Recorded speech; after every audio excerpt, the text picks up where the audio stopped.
유튜브 노음성 한국사에서 수험생활에 대한 많은 이야기부터 한국사에 대한 재밌는 이야기까지 더 많은 것들을 확인하실 수 있습니다. 구독, 좋아요, 알람 설정 부탁드립니다. 자, 그 다음에 서예와 회화로 갈게요. 회화. 여러분 이것도 부담스럽죠. 그러니까 실제로 이제 한능검에서 이런 게 나오는데 사실은 진짜 유명한 그림만 나오면 좋은데 이게 아닌 그림도 나오거든. 그 다음에 한능검이 사진 자료가 많잖아. 그죠? 거기다가 그림은 여러분 무슨 작품인지 이름을 안 줘요. 그러니까 앞에서 우리 했잖아. 탑, 그 다음에 불상, 그 다음에 그림 이러면 안 준다니까. 옆에 우측에 문제 있죠. 봐요. 없잖아. 그죠? 근데 뭐만 준다 그랬어? 건축물만 줘요. 건축물. 한능검에선 이름을 건축물은 줘요. 그래서 이런 거 사실 좀 어렵죠. 그죠? 그러니까 일단은 가장 기본으로 갑시다. 가장 기본. 자, 시작합니다. 첫 번째. 조선 후기 그러니까 회화의 가장 큰 축은 18세기 전반의 진경산수화랑 18세기 후반으로 넘어가는 풍속화예요. 요 두 개가 큰 축이야. 조선 후기는. 근데 진경산수의 대빵은 가장 대표는 무조건 정선이야. 겸재정선. 그러니까 요 정도만 일단 좀 맞춘다. 가장 대표. 이렇게 일단 생각하시죠. 그러니까 모든 걸 우리가 다 알 수는 없잖아. 일단 겸재정선은 이 도화소 출신의 전문 화원이고요. 그 다음에 이 사람이 제일 유명한 작품이 지금 요 두 가지야. 인왕제색도랑 금강전도. 이 진경산수라는 건 뭐냐면 실제 그 산에 가서 그 산의 풍경을 진짜로 보고 그리는 거예요. 그럼 여러분들은 또 이렇게 생각할 수 있거든? 당연하지. 그럼 이제, 산소를 그리는데 그럼 보고 그리지, 그럼 없는데 그려요? 그러게. 그렇게 생각하죠. 근데 안 그랬어요. 여러분, 조선시대는 어떻게 했냐면요. 이게 유명한 지금 금강전도거든요. 금강산을 그릴 때 어떻게 하냐면, 금강산을 그린 유명한 그림이 있잖아요. 그 그림을 보고 그리는 거야. 그러니까 진짜 풍경을 보고 막 그리지 않는다니까. 그리고 사실은 여러분 이 얘기를 하면 좀 이제 얘기가 멀리 가니까 그런데 그냥 짧게 해볼게요. 좀 더 정확하게 표현하면 이 당시에 조선시대 사람들은 실제 그려야 될 필요성을 못 느끼는 거야. 무슨 말이냐면 내가 눈에 보이잖아? 그러면 그걸 똑같이 그려야 돼? 왜? 보면 되잖아. 그 영상 보고 싶은 사람 그거 가면 되잖아. 지금 제가 무슨 말인지 알겠어요? 그러니까 조선의 사대부들이 생각했던, 조선시대 사람들이 생각했던 그림은 내 머릿속에 있는 게 나오는 거야. 머릿속에 있는 게, 내가 생각하는 게. 그러니까 앞에서 여러분 혹시 그 태종 시기에 동양에서 가장 오래된 세계지도, 혼일 강리 이제 역대국도 지도 기억나요? 중국 가운데 대빵 크게 있고 우리나라 두 번째로 크고 아프리카 뭐 이렇게 조그맣게 나오고 막 그 지도 있잖아. 기억나? 여러분 그게 뭔지 아세요? 그게 되게 코믹하고 말도 안 되는 것 같죠? 아니야. 그게 뭐냐면 내 생각에는 그냥 세상이 중에서 제일 큰 거야. 그러니까 내가 그리는 이 지도가 실제 중국 땅의 사이즈와 똑같거나 또는 나머지 나라들이 비율적으로 전부 똑같아야 될 이유가 없는 거야. 그때 그 사람도 그렇게 생각한 거야. 됐죠? 그런데 이제 정선은 또 다른 거죠. 그러니까 실제 만약에 인왕산을 그린다면, 금강산을 그린다면 실제 가서 보고 그것을 사실적으로 묘사하는 것이 맞다. 됐죠? 그래서 겸재정선, 진경산수 기억하셔야 됩니다. 특히 인왕제색도, 금강전도. 자, 그 다음 풍속화로 갑시다. 김홍도. 여러분 김홍도가 설명이 필요한가요? 조선 최고의 천재화가로 불리우는 사람 아니야? 여러분 화가 그러면 우리나라 역사상 최고의 대빵은 누구야? 하면 보통 단원 김홍도를 떠올리지 않나요? 그리고 여러분 이 사람도 아주 대표적인 정조의 남자예요. 그래서 정조가 죽고 나면 사실은 철저하게 팽당하는 사람 중에 하나입니다. 그러니까 당시에 조선에서 그림을 그리는 걸 총괄하는 관청을 도화서라 그랬거든요. 그리고 정선도 마찬가지고 김홍도도 마찬가지고 신윤복도 마찬가지인데 전부 도화서 출신의 전문 화원들이에요. 화원이라는 게 뭐냐면 오늘날 우리 표현으로 화가. 됐죠? 그래서 전문 화가들입니다. 근데 당대 최고죠. 아주 대표적인 또 정조의 남자예요. 그래서 앞에서 얘기했던 실학의 대가 다산정약용. 그 다음에 북학파의 거두 그러니까 북학의, 여러분, 박재원은 아니야. 박재원은 정조가 완전히 싫어했고, 박재가. 그래서 수원 팔달문시장을 만들었던, 수원 팔달문시장이 박재가의 머리에서 나와요. 북학의의 저자, 그 소비론 있잖아. 우물물의 비유. 그 박재가. 그 다음에 장룡령의 책임자. 당대 최고의 무인. 1대1로는 상대가 없었다는 백동수.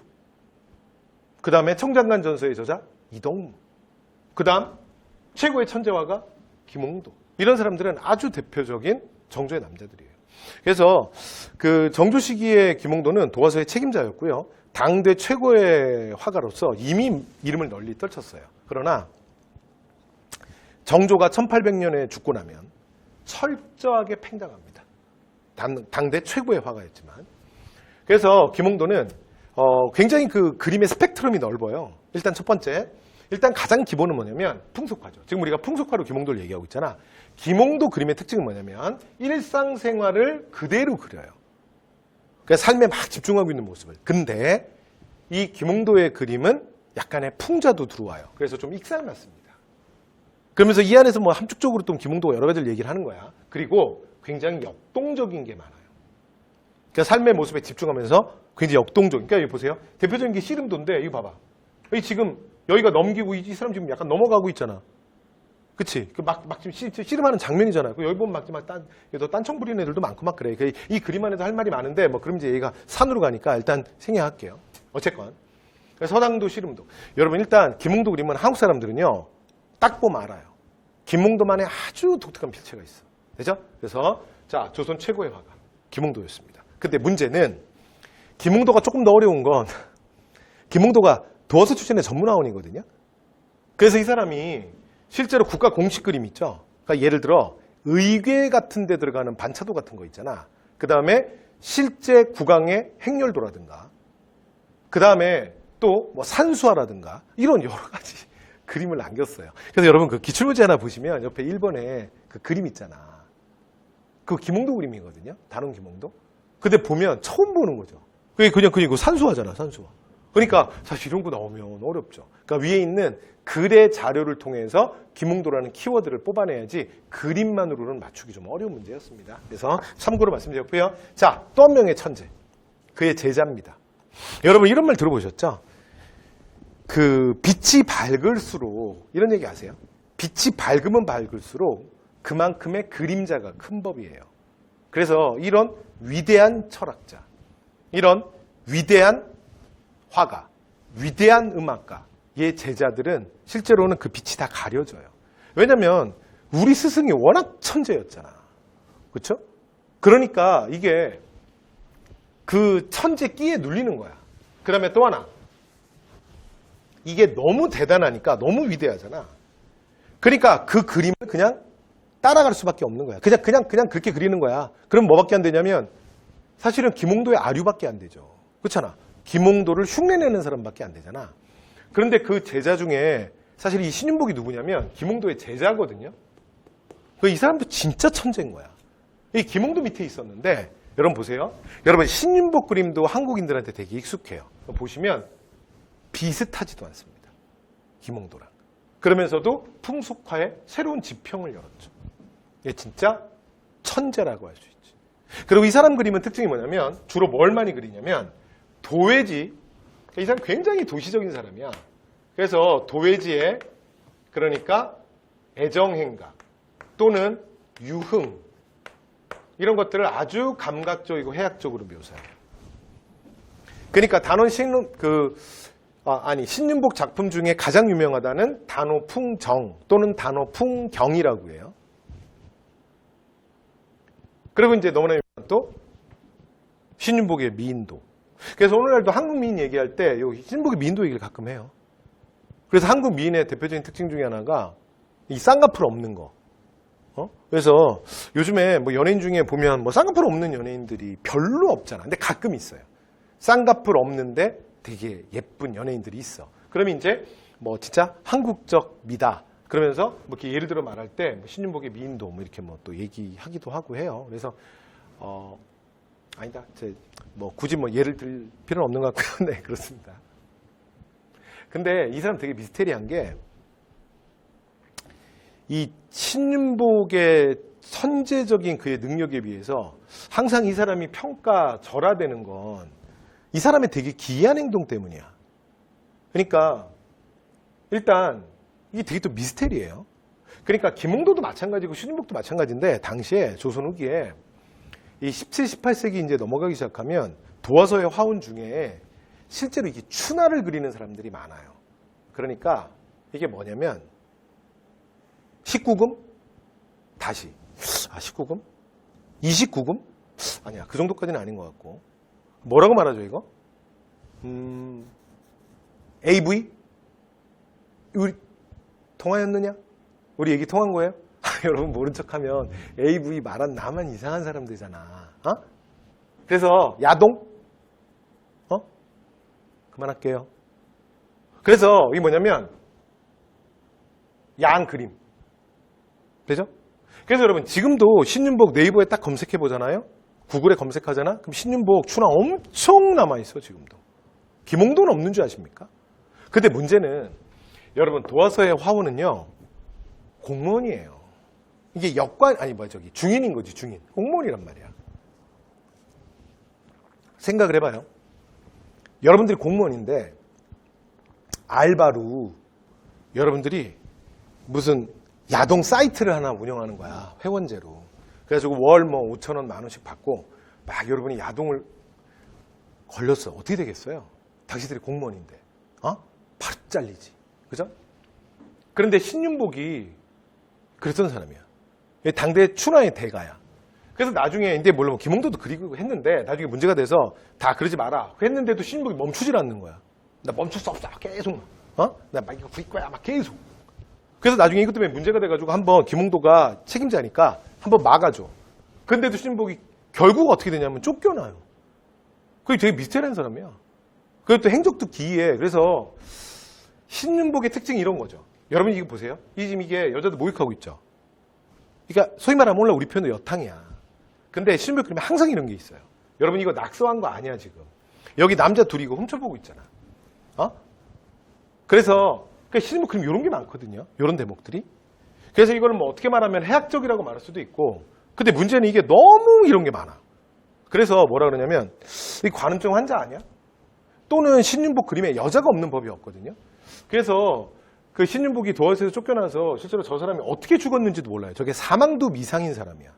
굉장히 행적이 기이해. 그래서 많은 후대 예술가들을 자극하죠. 상상력을 자극하는 거야. 그래서 뭐 이런 얘기도 있죠. 혹시 여자 아니야? 여자? 뭐 이런 얘기도 있고요. 뭐 별 얘기가 다 있습니다. 자, 그 다음 강세왕. 여러분 강세왕은 서양화풍으로 유명한 사람이에요. 작품 가볍게 하나만 보시죠. 영통글 입구입니다. 이게 서양화의 가장 기본. 근데 서양화도 옛날 중세 그림 말고요. 그러니까 우리가 여기서 말하는 서양화라는 건 르네상스 이후 얘기하는 거야. 사실적 그림. 그래서 원근법과 음영법이에요. 보시면 여러분 앞에 있는 바위가 뒤에 있는 산보다 크죠. 원근이 적용됐잖아. 두 번째 여기 시커먼 거 보여요? 시커먼 거? 시커먼 거 뭐겠어? 이 바위가 썩은 거겠어? 뭐 충치야? 그래서 이게 뭐냐면 그림자예요. 그림자. 됐죠? 네, 그래서 음영. 되죠? 이런 서양화 기법입니다. 그 다음에 민화는 이제 가장 대표적인 제가 호작도를 하나 가지고 왔는데요. 민화는 일단 작자 미상이에요. 그리고 얘는 그림을 그린 이유가 뭐냐면 공간 인테리어입니다. 그러니까 예를 들어 이렇게 건물에 갔는데 이 벽이 아무것도 없잖아 지금? 너무 썰렁한데? 그럼 어떡하냐면 이런 그림 같은 거 하나 그려서 붙여놓는 거야. 됐죠? 그래서 오늘날 우리가 생각하는 거와 조금 다르게 좀 인테리어 개념이 좀 있거든요. 근데 여기에 뭐가 들어가냐면 민중의 소박한 소망들이 들어와요.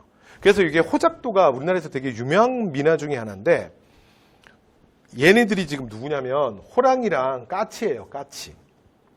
그런데 보면 이게 여러분 참 어울리지 않는 커플이죠.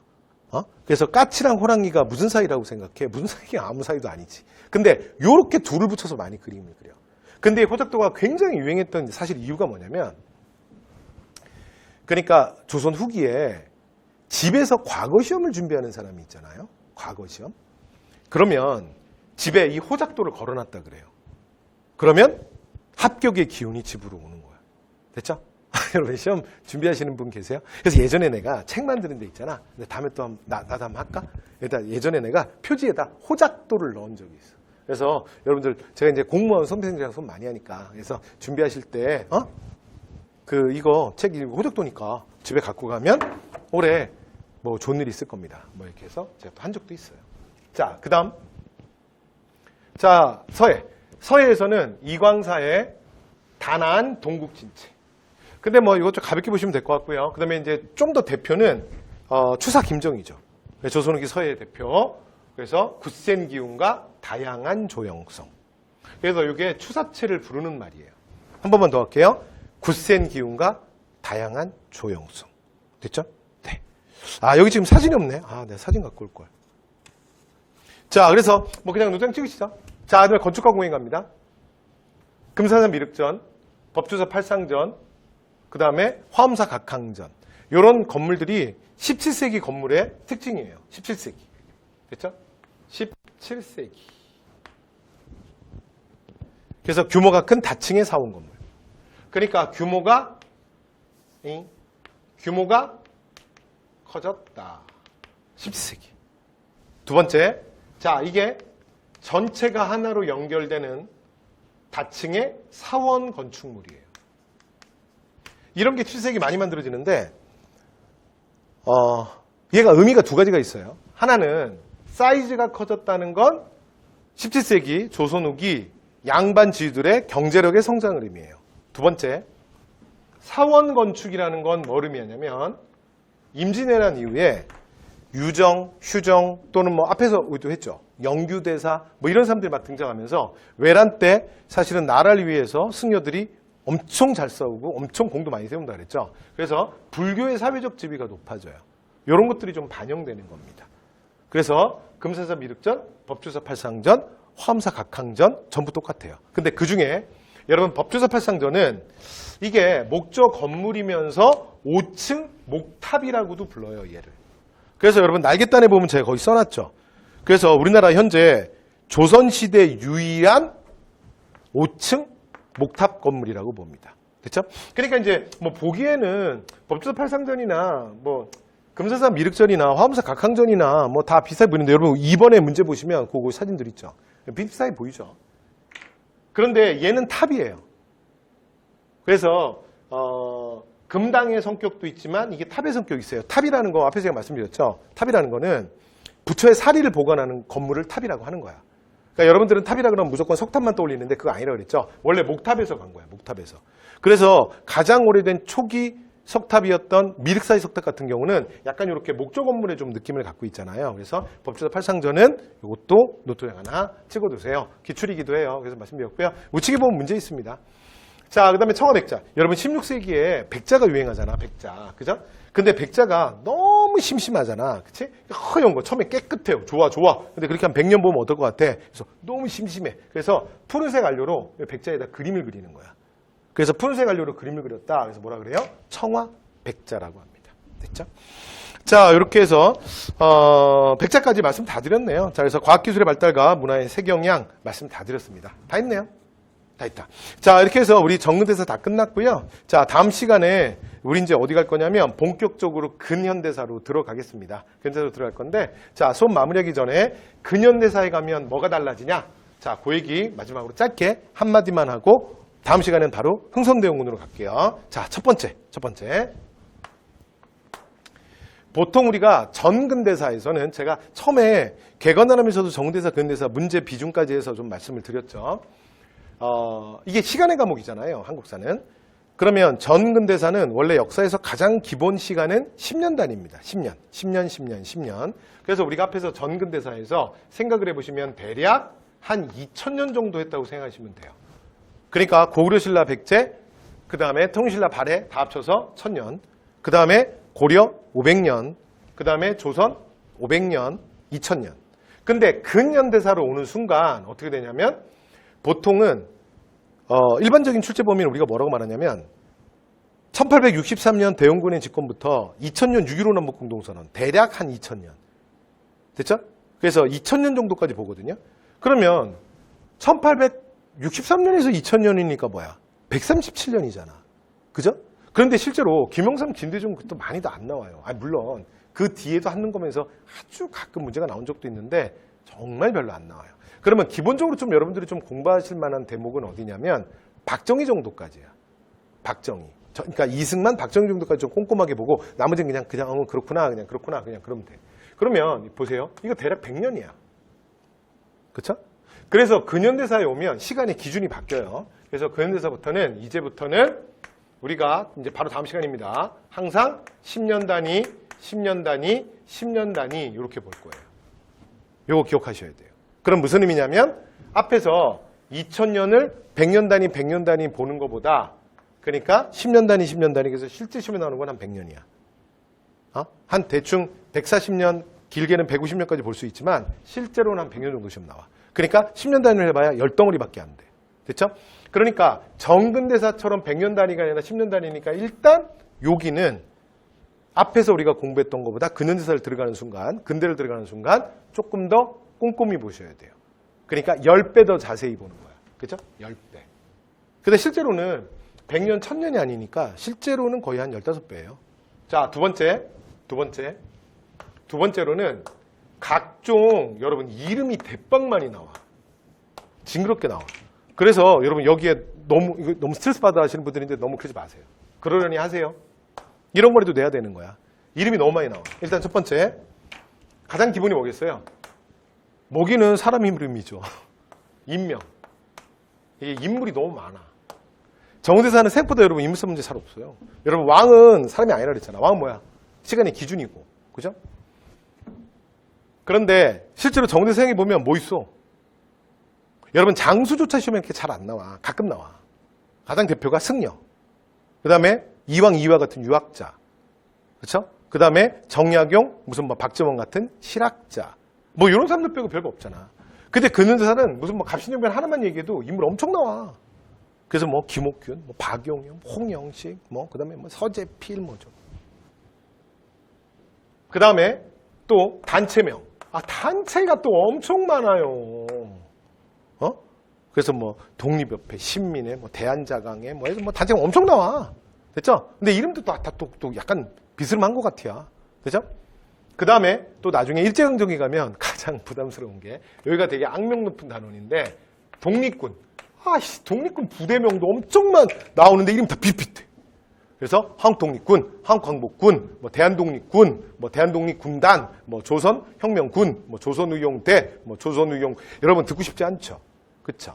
그래서 그런 이름들 이런 것 때문에 좀 스트레스 받거든요. 그래서 여러분 이런 것들은 나중에 제가 수업하면서 말씀드리겠지만 가장 대표만 그냥 외우시면 돼요. 가장 대표. 그리고 나머지는 뭐 외운다기보다도 계속 읽어둔다. 여러분들 표현으로 요즘 젊은 분들은 눈에 바른다 그러더라고. 그래서 계속 그냥 눈으로 좀 바르시고 저 눈으로 좀 확인하시고 그러시면 될 것 같아요. 그래서 근현대사는 이제 정근대사보다는 전체 분량은 작지만 근데 우리가 조금 더 꼼꼼히 볼 수밖에 없다. 그래서 앞으로 제가 다음 시간에 대원군부터 할 거거든요. 시작하는 순간 1860년대. 그 다음 얘기는 1870년대. 이렇게 10년 단위, 10년 단위, 10년 단위로 갈 겁니다. 됐죠? 자, 이렇게 해서 오늘 이제 내용이 조금 적었기 때문에 제가 근현대사 앞으로 어떻게 진행될 건지도 좀 말씀드렸고요. 자, 그럼 다음 시간에 주제 43번. 자, 그래서 대원군의 정책, 근현대사 본격적인 얘기로 들어가도록 하겠습니다. 자, 이번 강의는 여기서 마무리하겠습니다. 여러분 수고 많이 하셨습니다.